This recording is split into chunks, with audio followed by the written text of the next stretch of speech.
Well, I'm live. I'm alive. Ha ha ha. The thing that's kind of fun for me is that I had just been stuck for a few days. Well, I was stuck for um, no, not even for about 24 hours in the middle of the desert in the sand, and I need to update some people so that those who are concerned or worried can see that I'm alive and well, and I'm living at a casino. I'm recuperating. I have to get um, this video on my phone so that I can read your comments.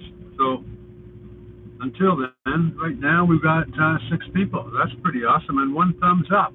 And the traveling art guy, awesome. You're one of the first guys here most of the time. Anyway, I've got to get my screen up on YouTube on my little phone, then I'll be able to see the comments. Right now they're just a bit too far, like they're an arm's length away, and I can't read them easily.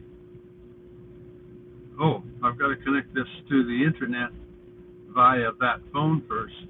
That might be a problem because yeah, it is a problem.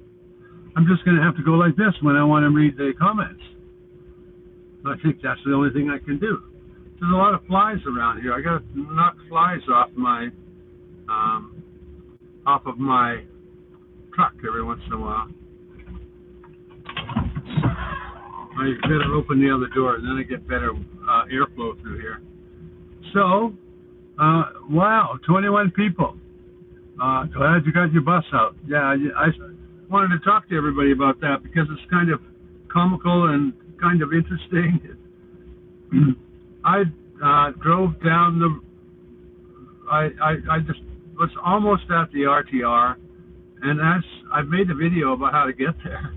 It's not like I don't know how to get there, but I got behind somebody and kind of went, oh, I'll just follow him. He knows where he's going. Well, he didn't know where he was going, or he wasn't going to the RTR, that's for sure. He actually was, but he had making the wrong turn. But he had a 4-wheel drive with a camper on it. And so he drove down this hill, and I drove far enough down the hill to know that I wasn't going to be able to back out. So I kept going and just basically got myself in a situation that I could get out of. I couldn't get out of. If, in fact, I don't know how to put it. The desert is incredibly soft, so if I back up, the sand just disintegrates like snow does. Just squishes down and starts building up in deep snow. It'll build up almost a dam behind you. So you could drive back and forth, and I could drive back and forth, but I had to get up this really steep incline that was too soft for me. So I, put a call out for a 4-wheel drive truck with a winch, and that's what happened. Somebody came with a 4-wheel drive truck and a winch, and they found out via YouTubers. I think I was told that he saw Hobotech's nightly live show, and so he was able to. Well, then he found out about me, and then he decided to come and get me. Anyway, for me, it's kind of fun.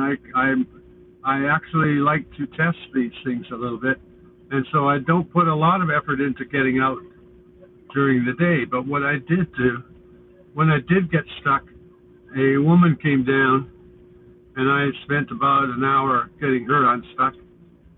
And by the time I finished, I'm an old guy, I'm too tired, so I didn't do much work to get myself unstuck the first day.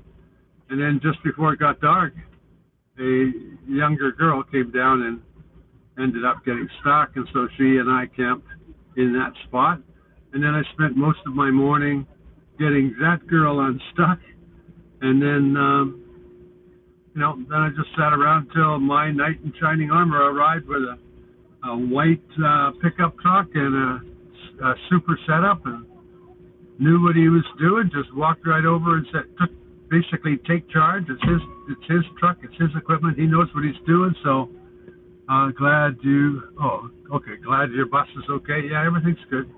I have to see the comments when they pop up, and if I miss yours, it's because I didn't quite read it fast enough. So anyway, everything's awesome. Everything's wonderful. The funny part about life, though, in my latter years, earlier on in my life, I used to laugh at people who said, "Oh, let's just put it out to the universe." I couldn't figure it out. I could not figure out how they could have that approach because I was a businessman. But what we have with our network on YouTube and networks in Facebook and Instagram is that we can put out a call for some help, and help comes. Hey, good afternoon, Evan the Nomadic. Great.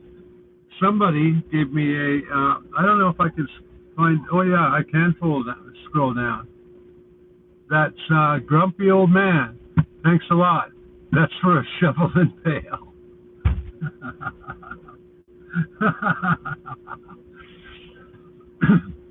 I actually, what I had is a board. Maybe I've got it beside me. No, a board a flooring material that was about this long, and it was pretty perfect because I could hold this stick and push huge piles of sand away. Like it was way better it turned out to be way better than the shovel when you're in the sand. And probably a lot of people, like I mentioned earlier, is that the sand is very much like deep, wet snow that we have in Vancouver. So if it was 2 feet of snow in my area, you might not, if you just got in it and stepped on the gas, you'd dig a big hole that you can't get out of. If you drove back a little bit and then drove forward and rocked your way back and forth, you would soon be traveling through the snow. That's what we have to do in the sand. Good afternoon. Came from, oh man, I missed them. There were 3 comments, and I missed them. This isn't working because I can't connect here.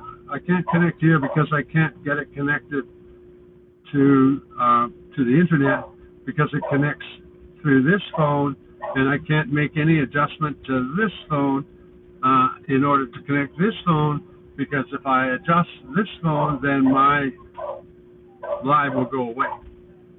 I don't think I can leave this screen and still have a live. But what's important is I wanted to make sure everybody understood that I was now unstuck, and I've been on for, what is it, 8 minutes. So a couple of minutes from now I got to go. The main reason was there are a lot of people that have been messaging me and that are concerned. I'm really happy they're concerned, but I'm a pretty laid-back guy, and when I'm stuck, I'm just having another experience of being stuck. Good news, Gus. I've been wondering all day. Yeah, who was that? I forgot. Linda Trapp. Thank you so much for the update. Yeah, you see, the thing is that people at a distance are worried, but some people right here are worried. In other words, somebody sent me a text from Schoolie Palooza. My friends here were sending me texts. Are you out yet? Did you get out yet? I'm spending a lot of time answering messages when in fact I'm just sort of sitting in my bus eating a sandwich or watching my friend's YouTube. I'm not even working on trying to get unstuck until a truck comes. Anyway, the man who came was a really, really good guy, really nice guy. He could be my friend at any time. I mean, he is my friend, obviously, now, but, he's somebody I would choose to have as a friend rather than just somebody that you kind of owe a debt to. He's a really nice dude. He's camped in an area a little bit distant from where Hobotech is, and maybe about 10, 15 miles up the road. Nice area to camp in. Not even that far. Gee, it's not that, maybe within 10 miles. And basically likes to be a little bit, how would I put it, does not like to be in huge crowds. So he's parked a little bit, an area away from the crowds. And I don't blame him. Sometimes I like those crowds. Sometimes I just sit in my bus and do stuff that I would do when I was alone. But I do both when I go to those events. Anyway, I'm unstuck. Everything's okay. Everything's fine. My bus is fine. Everything's fine. I just I didn't get to choose my campsite for one night. Instead, I had to camp in another spot, a spot that was kind of, well, it was chosen by me because it's totally my responsibility for getting stuck. But in my lifetime, I've been stuck many times. I come from a province in Canada, BC, and it's covered in trees and mountains. And we drove all over the place. The difference is up there is that you're not talking about sand, you're talking about mud or snow. And one of the advantages we have is there's always trees and bushes around that we can just grab, and then we can almost make a road for ourselves. In that desert, sand, just sand. And it wouldn't matter if you went and got more sand from some other place. It's just sand, and you just keep getting caught in it. Anyway, so grumpy old, somebody said something. I forgot. Somebody said something to grumpy old man. Ron and Ellen Adventures. I'm betting you. See, I get I'm betting you, and then it disappears from the screen. So this just doesn't work. I'll try a live some other time. Thanks for watching. Give it a thumbs up. Subscribe if you want to find out, if you want to like watch an old guy get stuck in the mud and things like that. Anyway, I'll see you tomorrow with a video. Thanks for watching. Another super chat. Thank you very much, grumpy old man. Bob Wells, Toe, and 1800 Nomad. Anyway, yeah, that's how would I put it? Bob Wells is. I should say something about the RTR today. Oh, what's that? The Traveling Art Guy. Thanks for the super chat. And it says, the towing bill. Yeah. I went to the RTR after I got unstuck, and I wanted to make a video about the RTR, but I can't. I can't because there was very, very little there. What was there? It should not be of interest to anybody. In other words, I couldn't make a video that was very positive about the RTR. There were more people as volunteers than there were visitors. I mean, the seminar was something, or at least somebody was speaking. So I'm not sure what the actual format is, and I'm not sure if it should be called a seminar, but the seminar that was running would not be very, very popular. So there were very few people when I got there. I'm told that it's busier earlier in the day and that I got there pretty late in the day. I mean, it is the sun's setting or whatever. It's just that we're basically at dusk now.